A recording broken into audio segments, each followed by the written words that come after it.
하나님의 은혜와 축복이 오늘 예배하는 모든 분들에게 함께 하시기를 주님의 이름으로 축원합니다. 지금은 다이어트의 시대라고 부를 정도로 많은 사람들이 이 다이어트를 합니다. 할 수 있으면 적게 먹으려고 하고 할 수 있으면 음식을 좀 덜 먹으려고 합니다. 그 이유는 건강 때문이기도 하고 또 외모 때문이기도 합니다.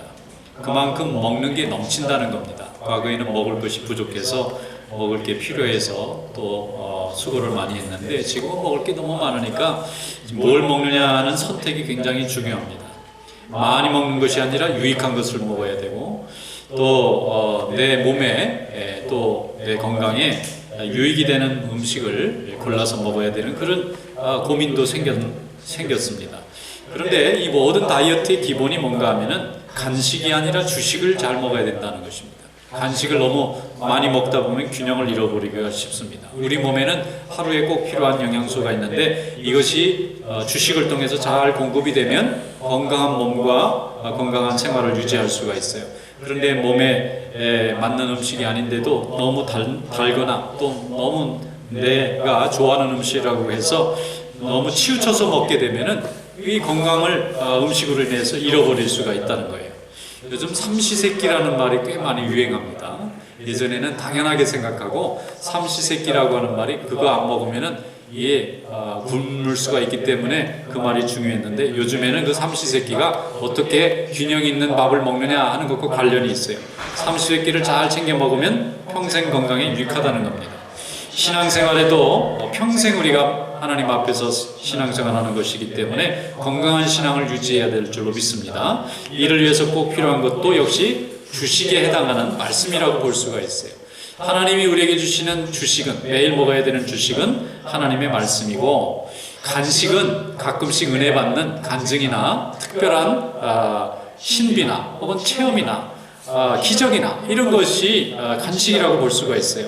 그런데 말씀이라고 하는 주식을 잘 먹으면서 간식을 섭취해야 우리의 신앙생활이 건강하게 유지될 수 있습니다. 그런데 정작 먹어야 되는 하나님의 말씀인 주식은 잘 섭취하지 않고 특별한 기적이나 신비나 체험이나 이런 것을 너무 추구하다 보면은 균형을 잃어버리기가 쉽다는 것입니다. 그래서 믿음 생활도 색다르고 자극적인 것을 추구하기보다는 날마다 항상 변함없이 균형 있게 하나님 말씀을 섭취하는 것이 매우 중요합니다.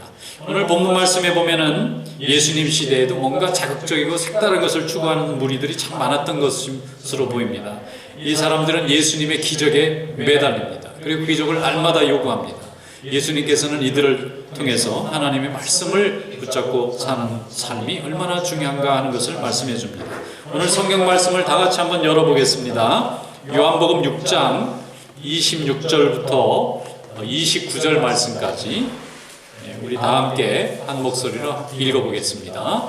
예수께서 대답하여 이르시되 내가 진실로 진실로 너희에게 이르노니 너희가 나를 찾는 것은 표적을 본 까닭이 아니요 떡을 먹고 배부른 까닭이로다. 썩을 양식을 위하여 일하지 말고 영생하도록 있는 양식을 위하여 하라. 이 양식은 아버지 하나님께서 인치신 자니라. 그들이 묻되 우리가 어떻게 하여야 하나님의 일을 하오리이까? 예수께서 대답하여 이르시되 하나님께서 보내신 이를 믿는 것이 하나님의 일이니라 하시니라. 아멘. 여러분, 예수님께서 베세다 광야에서 오병이어의 이적을 보여주셨습니다. 물고기 2마리와 보리떡 5개로 5,000명을 먹이고 12광주리를 남기게 됐어요. 이 장면을 보고 거기에 참석했던 많은 무리들이 깜짝 놀랐습니다. 도대체 이분이 어떤 분이길래 이 수천 명, 이 수만 명에 가까운 사람들을 이렇게 하루에 일용할 양식을 만들어낼 수 있겠느냐.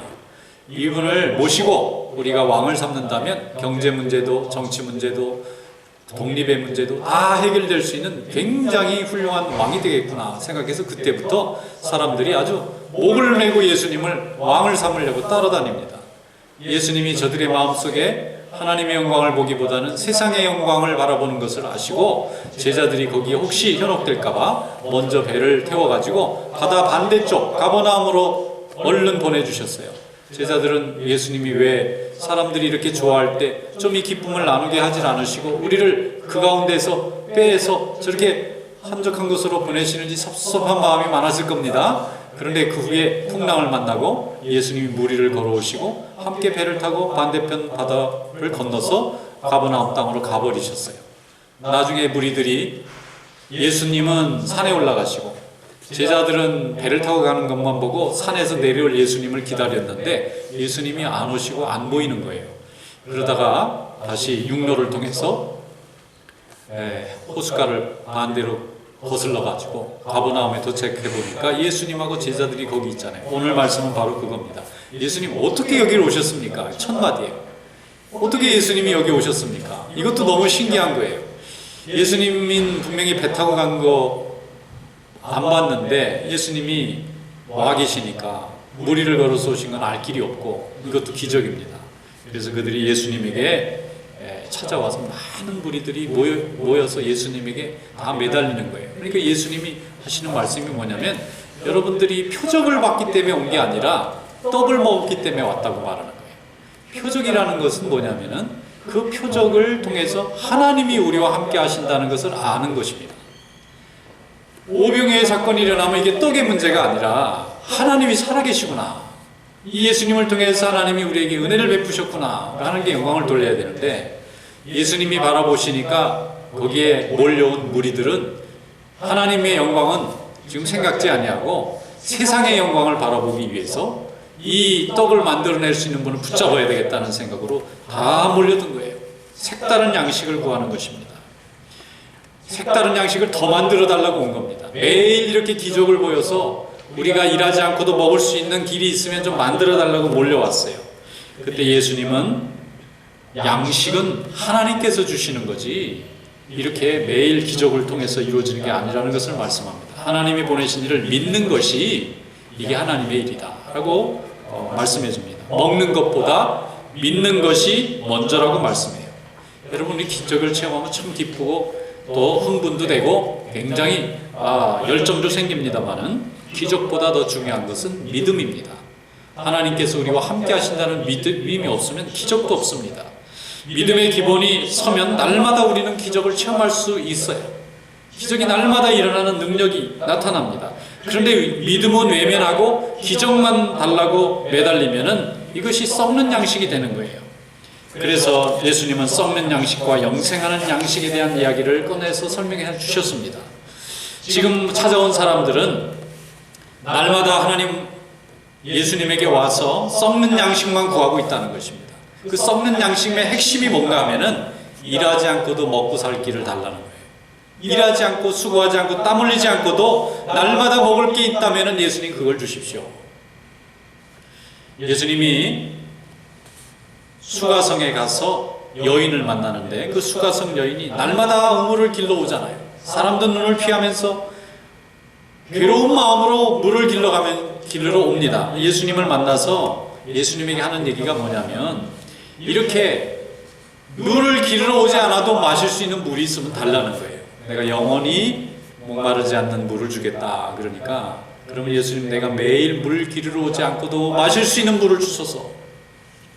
날마다 일터에 가서 고생하지 않아도 먹을 게 날마다 생기는 그 기적을 내게 주소서. 수고 없이 얻어보고 싶은 양식을 예수님은 썩을 양식이라고 합니다. 썩는 양식이에요. 그건 뭐하도 다 썩어집니다. 땀 흘리지 않고도 얻을 수 있는 양식은 우리는 기적을 바라는 것 같지만 하나님의 영광이 없는 기적은 썩는 양식입니다. 그것을 가지고는 내 몸은 살릴 수 있지만 내 영혼은, 내 인생은 살릴 길이 없습니다. 이스라엘 백성들은 광야에서 만나를 40년간 먹는 기적을 체험했어요. 그들에게는 하나님께서 먹을 수 없는 공간에 하나님이 데리고 갔잖아요. 농사를 지을 수도 없고 물이 나오지도 않습니다. 아무런 식물도 없어요. 그곳에서는 그 많은 사람들이 먹을 길이 없어요. 그러니까 하나님이 얼마나 급하셨는지 하나님이 직접 먹을 양식을 내려주셨는데 그것이 만나입니다. 이스라엘 백성들은 지금 예수님에게 찾아온 이 사람들은 오병이어의 기적을 봤으니까 모세가 내렸던 그 하늘에서 내리는 만나 같은 걸 좀 40년간 우리나라에 내려줄 수는 없느냐 하는 마음이 지금 숨어 있는 거예요.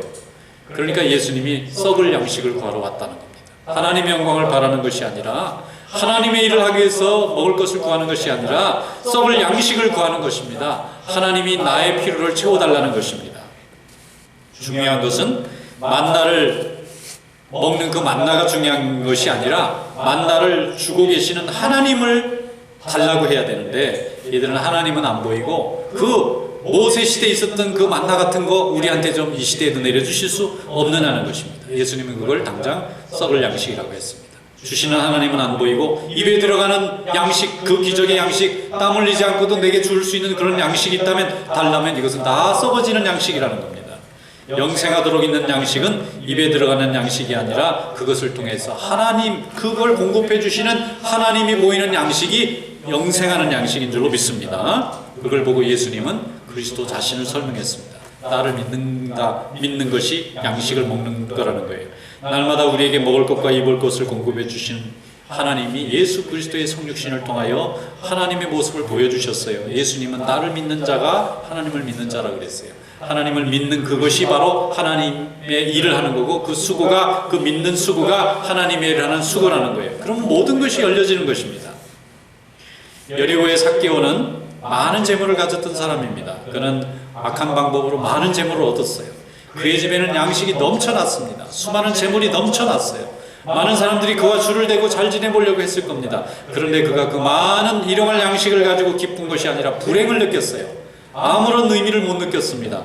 그런데 드디어 생명의 양식 되시는 예수 그리스도가 그의 곁에 찾아와서 그를 부르셨을 때에 그는 행복을 느꼈습니다. 구원의 기쁨을 느꼈어요. 그 많은 재물이 주지 못했던 양식으로 인한 기쁨과 감사와 구원의 감격을 체험했어요. 누가복음 19장 8절 9절에 말씀하기를, 삭개오가 서서 주께 여짜오되 주여 보시옵소서, 내 소유의 절반을 가난한 자들에게 주겠사오며 만일 누구의 것을 속여 빼앗은 일이 있으면 네 갑절이나 갚겠나이다. 예수께서 이르시되 오늘 구원이 이 집에 이르렀으니 이 사람도 아브라함의 자손이미로다. 아멘. 아무리 대단한 음식, 최고의 요리라도 우리의 몸에는 도움이 될지 모르지만 우리의 생명과 영혼의 생명의 양식이 없으면 아무 도움이 되지 않는다는 것을 이렇게 잘 보여주고 있습니다. 여러분, 구원은 들음에서 나며 들음은 그리스도의 말씀으로 말미암는다 그랬어요. 무엇을 먹고 사느냐보다 더 중요한 것은 무엇을 듣고 사느냐는 것입니다. 잠언은 우리에게 귀중한 말씀을 교훈합니다. 지혜가 뭐냐? 잘 들을 줄 아는 마음이, 남의 얘기를 잘 귀담아 듣고 그의 필요가 무엇인지, 그 상황이 뭔지를 깨달을 수 있다면 지혜가 있는 사람입니다. 그런데 다른 사람은 얘기하는데 전혀 들을 생각이 없어요. 자기 생각에만 몰입되어 있습니다. 자기의 필요에만 눈이 가 있어요. 그러면 이것은 어리석은 사람이라고 말하는 것입니다. 다른 사람이 어떤 생각을 하고 어떤 방향으로 가고 있는지를 들어야 나에게도 유익이 되는 것입니다. 하나님께서 우리에게 어떤 생각을 가지고 계신지 들을 때에 우리는 지혜로운 자가 되는 줄로 믿습니다. 아무리 좋은 것을 먹고 있어도 날마다 세상의 소리만 듣고 있으면 우리의 심령은 죽어가는 것입니다. 그러나 날마다 하나님의 말씀을 들으면 나는 생명의 양식을 얻고 있는 것입니다. 우리 심령이 새 힘을 얻고 있는 거예요. 이것이 바로 영원히 사는 길이고 영생하도록 있는 양식이 있는 삶이 이 우리의 삶이 되는 줄로 믿습니다. 빌립보의 감옥을 지키는 간수의 최고 두목인 간수장이 사도행전 16장 30절로 31절에 이렇게 외쳤습니다. 그들을 데리고 나가 이르되 선생들이여 내가 어떻게 하여야 구원을 얻으리까 하거늘 이르되 주 예수를 믿으라 그리하면 너와 내 집이 구원을 얻으리라 하고 말씀했습니다. 간수가 지금 죽었나요? 멀쩡히 살아있잖아요. 그는 권력이 없나요? 그 감옥을 전부 통솔할 수 있는 권력도 가지고 있습니다. 그의 업무도 직장도 부족할 게 하나도 없습니다. 그런데 하나님의 능력을 눈앞에서 보았습니다. 지진이 일어나고 옥문이 터지는 것을 봤어요. 거기 있는 죄수들이 아무도 달아나지 못하고 두려워하고 있는 것을 보았습니다. 그때 간수의 눈에는 살아계신 하나님이 죄인과 의인을 심판하는 것을 보았다고 생각합니다. 얼마나 두려웠는지. 세상에서 아무리 강한 권세를 가지고 있어도 하나님 앞에 서면 저렇게 심판받을 수밖에 없다는 공포감에 휩싸였어요. 그는 바울과 실라를 붙들고 부르짖었습니다. 선생들이여 내가 어떻게 해야 구원을 얻을 수 있느냐. 지금 누가 죽입니까? 근데 그는 하나님의 심판의 모습을 보았어요. 하나님이 함께 하시는 그 기적 중에 그 기적이 신기하다고 바라본 것이 아니라 그 기적을 일으키는 하나님의 손을 바라봤어요. 그래서 그는 간절히 구원을 소망했습니다. 바울이 주 예수의 이름을 처음 소개했어요. 주 예수를 믿는 것이 무엇인지를 가르쳐줬어요. 너도 구원받고 네 가족이 구원받고 할 때에 그는 그날 즉시 세례받고 온 가족이 구원받았습니다. 그리고 빌립보 교회의 교인이 되었습니다. 어떻게 하여야 구원을 받을 수 있느냐는 대답은 분명합니다. 예수 그리스도를 믿는 것입니다.